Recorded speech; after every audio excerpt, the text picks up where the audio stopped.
Alfredito, ¿cómo vamos? ¿Qué tal? ¿Cómo estás, Ricardo? Bien. Bueno, efectivamente asumen las nuevas autoridades de la facultad, la decana, la doctora Catalina Alberto, la tuvimos en un programa. Sí, eh, y bueno, por supuesto, yo ayer le decía, porque estuve unos minutos con ella, que a la gente que tiene talento, uno lo que desea, no hace falta desearle suerte, ¿no? Hay que desearle justicia simplemente. Y realmente tanto ella como Ricardo Descalzi, que es un economista del Departamento de Economía, tienen conocimiento de la facultad y tienen experiencia en la gestión, ¿no? Lo cual es muy importante, porque les toca reemplazar un decano, yo diría excepcional, como fue Boreto, ¿no? Boreto, Un no, hombre de una Boreto. gran experiencia, ha sido secretario Sí. general de la universidad. Así que bueno, tenemos nuevas autoridades en nuestra facultad. Sí, señor. Vamos a nuestra columna. Mira, me gustaría comenzar contando un breve hecho del día domingo. El domingo me llegó una consulta de un conocido que me decía: he recibido por WhatsApp este mensaje, que era una especie de comunicado de un supuesto estudio contable o económico, en el cual mencionaba dos comunicaciones del Central y además terminaba diciendo: le recomendaba a nuestros clientes que vayan mañana y saquen los dólares que tengan en el banco, ¿no?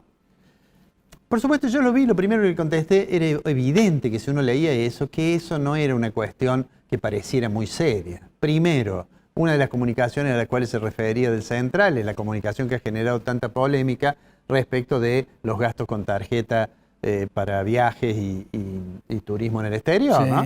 Sí. Y la citaba allí. Además decía: será un corralito encubierto, cosa por el estilo. La segunda cuestión es que yo personalmente creo que ningún colega le avisaría a sus clientes por escrito: vaya mañana a la mañana y saque los dólares del banco, ¿no? Bueno. Pero ¿por qué lo traigo a esto? Porque ayer, lunes ya, recibí varias consultas ya incluso de algunas empresas, el responsable financiero preguntando qué puede haber de esto, un rato antes de que abriera el mercado, digamos.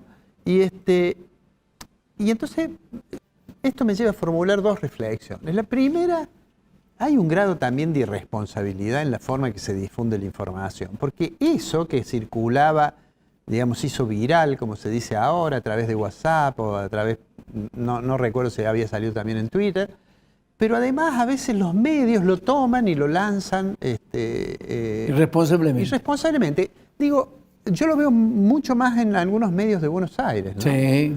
Mira, Sí. ayer escuché un periodista que creo que es bastante escuchado y se llama Checopar, Babi Checopar, Sí. decir ante el comentario de otro que decía: en Estados Unidos están comentando que aquí van a abrir las cajas de seguridad. Sí. Decir: y puede ser, porque Lo acá, y bueno, o sea, digo, hay una cierta dosis de irresponsabilidad en los medios, en muchos también de los que opinan, ¿no es cierto? Pero ¿qué es lo que hace que sea posible que tenga tanta repercusión? Lo que hace que sea posible es que la gente en Argentina, no solo las grandes empresas, las pequeñas, todo el mundo, siempre tiene temor de que el gobierno tome alguna decisión que lo vaya a perjudicar, ¿no? Con el tema del dólar recuerdan, digamos, experiencias pasadas. Eso se llama falta de confianza. Y eso es falta de confianza. Falta de confianza. Entonces el Banco Central tuvo que sacar un comunicado diciendo que ese documento que circulaba, tan poco serio, yo diría hasta profesionalmente tan mal escrito, sin embargo, decir: no, miren, no tengan miedo que no le vamos a hacer nada, ¿no? Era una combinación de que la gente está dispuesta a creer, digamos, cualquier cosa que signifique que el gobierno la va a perjudicar, y en segundo lugar, que había coincidido con una decisión del Central que en una comunicación le había dicho a los bancos que su posición en dólares, la de los dólares propios, tenían que deshacerse de ellos. ¿Y por qué lo hace el Central? Por la misma razón que ha hecho esto de los viajes y que ha generado tanta polémica. Y es porque, bueno, Falta de reserva. falta de reserva. Falta de reserva. Ahora, quiero decir una cosa respecto a los depósitos en dólares, porque incluso esta mañana me volvieron a preguntar. Digo, la gente debe saber que cuando deposita en una caja de ahorro 100 dólares, buena parte de los 100 dólares no quedan en ese banco, sino que van al Banco Central, ¿no? Están dentro de esos 42.000 millones de dólares que figuran como reservas del Banco Central. Ahora, ha habido experiencia en que la gente se asusta, va y saca mucho. Mira, si hoy uno se fijara más o menos cuántos dólares hay hoy hacia fin de noviembre, cuántos dólares hay del sector privado depositados en el sistema, porque hay una pequeña parte que también son públicos, digamos, debe haber unos 18.500 millones de dólares en total, y de esos 18.500 millones de dólares, 15.900 millones son del sector privado. Entonces uno dice, ¿qué tanto es 15.900 millones de dólares? Y uno lo podría comparar con la misma situación hace un año. Y hace un año había menos. Había un poco menos, 1.000 y pico de millones menos. Había 14.500 millones haciendo números redondos. Entonces uno dice, bueno, ¿será que no ha perdido, no aumentó la desconfianza? Entonces vamos un poquito más atrás. El día que asumió Alberto Fernández, había 18.000 millones. Claro. Es decir, que algo se perdió. Pero vamos un poquito más atrás. Seguramente vos lo recordás porque lo comentamos en el programa. Para las primarias presidenciales de 2019, que tuvieron ese impacto, ¿no es cierto? Antes de conocerse ese resultado de las primarias, es decir, el día antes, esto que ahora tenemos que decimos son más o menos 15.900 millones, eran exactamente 30.000 millones. Se salió el resultado de las primarias, recordarás, y la gente se asustó y había colas para sacar los dólares. Sí. Esto trae problemas técnicos. Los bancos pueden dar, digamos, la información de que que los dólares que han recibido lo tienen o en el Banco Central o en algún préstamo que han dado en dólares a una empresa que genera dólares. Lo pueden decir. Lo que pasa es que la gente piensa que puede ocurrir que terminen pisándole sus ahorros, ¿no? Y es muy difícil recuperar esa confianza en un contexto en que el gobierno está un poco desorientado, tiene que afrontar en diciembre un pago con el Fondo Monetario Internacional, que seguramente lo va a hacer, y tiene que caminar, yo diría, por un senderito que va al lado de un abismo, que es caminar a marzo, que es cuando antes de marzo va a tener que cerrar el acuerdo con el fondo. Sí. Ahora, ¿por qué la gente tiene tantas dudas? ¿Por qué hoy, cuando el programa salga al aire, es probable que el riesgo país de Argentina esté arriba de los 1.900 puntos, claro, o en 1.900? Recordémosle a la gente que el riesgo país es una diferencial de tasas, es decir, es la diferencia que hay entre un título que se cree que se considera de riesgo cero, las letras del Tesoro de los Estados Unidos, y un título argentino. Bueno, la diferencia, 1.900 puntos básicos, quiere decir que el título argentino tiene que rendir 19% más, 19 puntos porcentuales más. Es decir, que si la letra paga el 1%, Argentina tiene que pagar el 20%. Claro. ¿Ah? Bien. Entonces digo, la gente tiene esa sensación porque hay voces que no son todas uniformes en el gobierno. Fíjate vos, en el tema de las cuotas, estas de las tarjetas, ha habido más de una opinión. Ha habido quien dijo, no podemos estar dándole subsidio a los ricos que quieren viajar al exterior. Y es difícil probar cómo es ese tema del subsidio. Mientras que hay otro que yo creo que más sinceramente ha dicho, mire, lo hemos tratado de frenar porque tratamos de reducir el déficit que tenemos en la balanza de turismo. Si esa medida es buena o no, da la impresión que no. La mayoría de los operadores turísticos dicen que eso lo único que va a traer como consecuencia es que como menos argentinos van a poder viajar porque algunos no podrán acudir a un financiamiento distinto al que tenían las tarjetas, entonces dice, bueno, en la medida en que esa demanda cae, bueno, las compañías aéreas empiezan primero a reducir frecuencias. Claro. ¿Por qué? Porque no pueden venir con turistas extranjeros y si nunca llevan turistas argentinos. ¿Qué argentinos. pasa? Esas medidas originan suspicacia. Además. Originan suspicacia y temor, y en una Argentina que está desvariada desde el punto de vista económico, institucional y político. Claro. Eso la gente reacciona. Claro.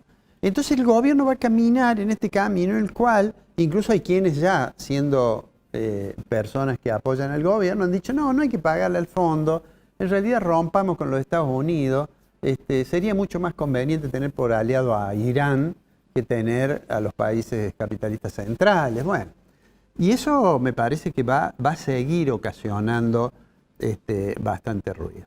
Después del tema que vos lo mencionaste y que probablemente lo vas a comentar en el editorial, de la carta de Cristina, ¿no? Bueno, Cristina, después de las PASO, hizo una carta, generó un terremoto en la superestructura política, y después los periodistas de política decían, ¿por qué no habla? ¿Por qué no habla? Bueno, al final hizo la carta, ¿no? Hizo la carta, y no importa si uno la interpreta como una carta en la cual está diciendo, bueno, la lapicera la tiene Alberto, lo que ocurre será un problema de él y de la oposición, porque ellos estuvieron en el gobierno como se tomó el crédito, o sea, como sacándole el cuerpo, o como lo interpretó el gobierno, que dice, no, en realidad es un apoyo que nos está dando. No importa eso, la lectura política, ¿no es cierto? Lo concreto es que si uno lee eso, sabe que Cristina sabe que el gobierno va camino a intentar al menos un acuerdo con el fondo. Y que el acuerdo significa lo que decías vos la semana pasada, ajuste. Y que el ajuste, digo, podemos no usar esa palabra, pero el gobierno va a tener que corregir un poco la cuestión fiscal, va a tener que ver con un poco más de cuidado la cuestión monetaria. El fondo, yo creo que está muy dispuesto a otorgarle a Argentina un crédito de facilidades extendidas para que pueda pagar lo que debe, pero bueno, ahí recién empiezan los problemas, ¿eh? Claro. Porque bueno, después hay que ver cómo sigue el gobierno en un contexto de total falta de credibilidad de los agentes económicos en las decisiones de la política económica y con una tasa de inflación que es realmente, digamos, que inhibe la posibilidad del cálculo económico. Y entonces, y así es difícil que la economía pueda, digamos, iniciar lo que dice siempre Guzmán, un camino de crecimiento sustentable. La situación es muy complicada. Yo siempre digo, va a hacer falta una gran dosis de responsabilidad del gobierno y una gran dosis de responsabilidad de la oposición. Sí, totalmente. Lo que pasa es que a veces uno, viendo lo que ocurre, lo que son las declaraciones públicas, tiene la impresión que esa dosis de responsabilidad no está tan presente. Claro, ¿sabés qué pasa? Me da la impresión, ambos son responsables. Seguramente. Oficialismo, oposición son responsables. Uno por tomar el crédito, otro por no pagarlo o por estirar los plazos excesivamente largos, ¿eh? Lo que a mí me queda en claro, sin ser economista, simplemente un observador de la realidad, en este caso como comunicador social, es que la deuda no se va a pagar. Seguramente. La deuda no se va a pagar. Es decir, cuando llegue el momento de vencimiento, hay que pedir un waiver. Sí, sí. Y vamos a patearla para adelante. Sí, y hacer un rollover de los vencimientos. Pero, rollover o un waiver, no sé cómo. Sí, el waiver también va a ser necesario, porque es como un pedido de perdón para que les tiren un poquito de plazo si no llegamos a cerrar el acuerdo antes del vencimiento grande. Pero, termino con esto. Alguien dice, bueno, vamos hacia un estallido. Yo creo que no, lo he dicho varias veces, ¿no? Yo creo que el gobierno va a seguir insistiendo hasta que cierre el acuerdo con el fondo al menos, tratando de frenar esa pequeña sangría que tiene, que a pesar de tener exportaciones importantes, no tiene dólares, ¿no es cierto? Y entonces va a ir cerrando. Todavía hay cosas por cerrar, ¿eh? Sí. Mira, estamos empezando diciembre, ¿no? Sí. Empezamos diciembre y muchos argentinos, 900.000 supongamos, entran al home banking a comprar los $200. Sí. Todavía el gobierno no ha cerrado esa canilla. Hay que ver hasta cuándo. No estoy haciendo una predicción, no estoy diciendo que mañana vamos a conocer. No, pero es una predicción total y absolutamente real y seria. ¿Por qué? Las empresas necesitan guita. Sí, sí. Hay que pagar los aguinaldos. Hay que pagar los vencimientos. Es decir, de algún lado sale la plata.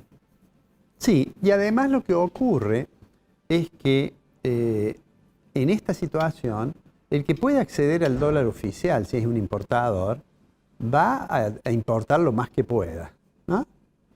Y el que tenga que liquidar una exportación o pagar un aguinaldo y tiene dólares, va a tratar de demorar la venta de los dólares.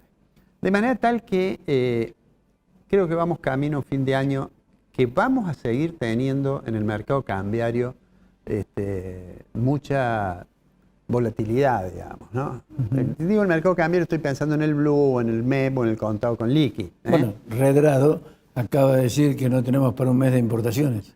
Bueno, lo que sucede es que el cálculo de las reservas netas, supongamos que tengamos 4.000 millones de los 42.000 millones, porque ahí tenemos que sacar lo que yo recién decía, los 18.000 millones de los depósitos, tenemos que sacar el swap con China, tenemos que sacar el oro a menos que lo vendamos, tenemos que sacar alguna letra intransferible que está colocada por ahí, que le colocó el Tesoro de la Nación. Y dicen, las estimaciones son entre 3.500 y 5.000 millones más o menos de reservas disponibles o líquidas o cosas por el estilo.